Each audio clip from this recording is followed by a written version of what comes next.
शाम के ढलते ही आसमान में सिंदूरी रंग बिखर गया था।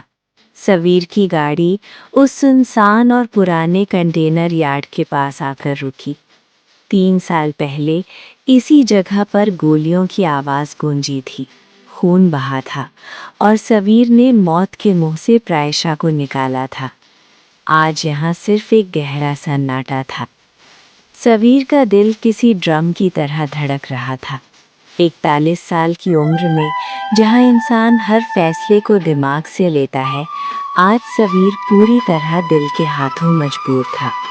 लंदन से आए आरफ की खबर और प्रायशा के पिता की बातें उसके दिमाग में एक चक्रव्यूह की तरह घूम रही थी। जैसे ही सवीर ने उस पुराने कंटेनर के अंदर कदम रखा, उसकी आंखें फटी की फटी रह गईं। एक पुराना मंजर, एक नया एहसास। कंटेनर के अंदर कोई अंधेरा या खौफ नहीं था। वहां चारों तरफ खूबसूरत मोमबत्तियां जल रही थीं और लाल गुलाब की पंखुड़ियां बिखरी हुई थीं, और ठीक बीच में खड़ी थी प्रायशा। 23 साल की प्रायशा, एक खूबसूरत ब्लैक फॉर्मल सूट में, बालों को करीने से बांधे। उसकी आंखों में वही पुरानी चमक थी, लेकिन चेहरे पर एक गजब का ठहराव और मैच्योरिटी थी। वो अब कॉलेज की चुलबुली लड़की नहीं, बल्कि एक आत्मनिर्भर और आत्मविश्वास से भरी महिला लग रही थी। सवीर को देखते ही प्रायशा की आंखों में आंसू आ गए। वो धीरे धीरे चलकर सवीर के करीब आई। सवीर बिल्कुल बुत बनकर खड़ा रहा, उसकी जबान जैसे तालू से चिपक गई थी। प्रायशा ने सवीर के चेहरे को देखा, जिसके बालों में इन 3 सालों के इंतजार में हल्की सफेदी ला दी थी। उसने सवीर का हाथ अपने हाथों में लिया और बेहद संजीदा आवाज में कहा, 3 साल, 1095 दिन और 26,800 घंटे। सवीर, मैंने आपका दिया हुआ एक एक पल जिया है। आपने सोचा था कि लंदन की चकाचौंध में या आरव जैसे किसी लड़के के आने से मैं आपको भूल जाऊंगी। सवीर ने चौंक कर प्रायशा की तरफ देखा। तुम्हें आरव के बारे में पता है? प्रायशा मुस्कुराई। आरव एक जरिया था, पापा की उस आखिरी परीक्षा का, जो उन्होंने लंदन में मेरे कॉलेज के जरिए ली थी।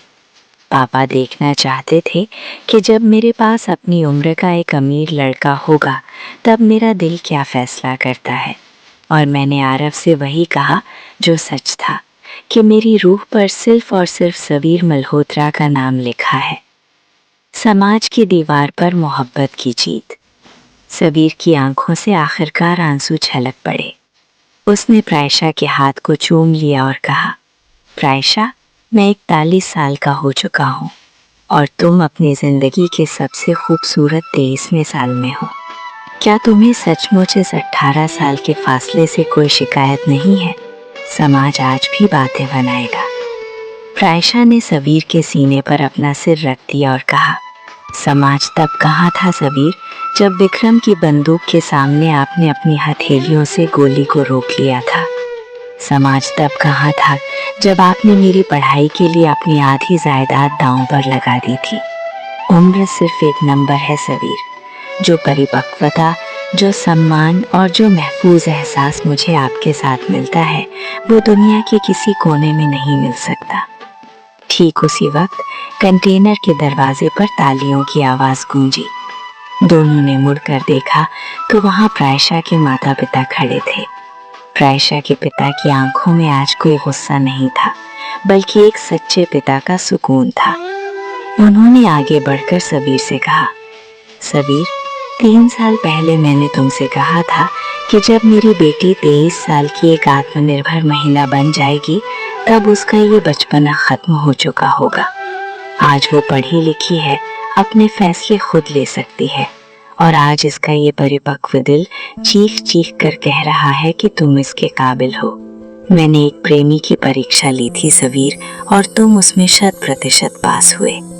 प्रायशा के पिता ने मुस्कुराते हुए कहा, अब यहाँ खड़े खड़े ही शादी करोगे, या जो वादा किया था कि पूरी बारात लेकर मेरे घर के सामने आओगे, उसे पूरा करने का इरादा है?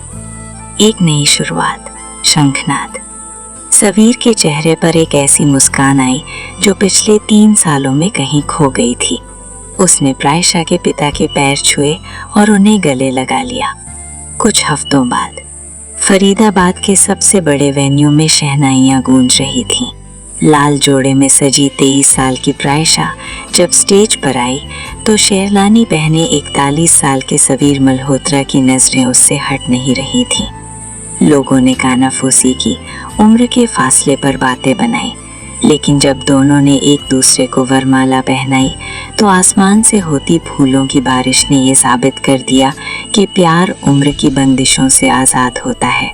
वो सिर्फ रूह की गहराई देखता है। सवीर ने प्रायशा का हाथ थामकर धीरे से उसके कान में कहा, थैंक यू मेरी जिंदगी में आने के लिए। प्रायशा ने मुस्कुराकर जवाब दिया, थैंक यू मुझे अपनी जिंदगी बनाने के लिए। कहानी समाप्त। आपको ये कहानी कैसी लगी हमें कमेंट बॉक्स में ज़रूर बताएं।